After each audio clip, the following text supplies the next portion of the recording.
The confrontation with the mob demanding his death was one of Jesus' ultimate trials. It showed the cruelty of humanity and his extraordinary sacrifice.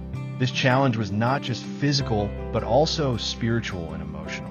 When Jesus returned to his hometown of Nazareth to preach, he faced rejection and hostility from the very people he had grown up with.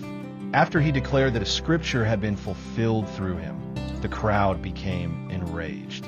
They dragged him out of the city to a cliff to throw him off. This was one of the first times Jesus faced a hostile crowd that wanted to kill him. However, he miraculously passed through them and escaped.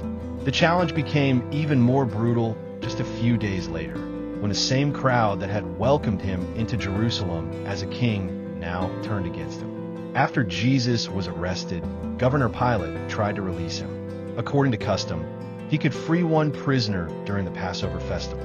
Pilate offered to release either Jesus or Barabbas, a thief and rebel.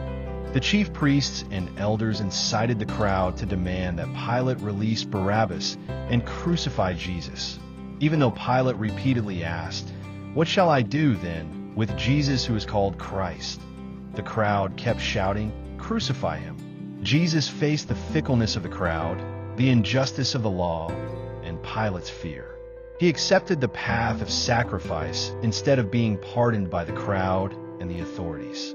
He willingly endured death on the cross to atone for humanity, including those who were shouting for his death. Being demanded to be killed by the crowd highlights Jesus' loneliness in his final hours. He accepted being abandoned by the very people he came to save, completing his mission fully.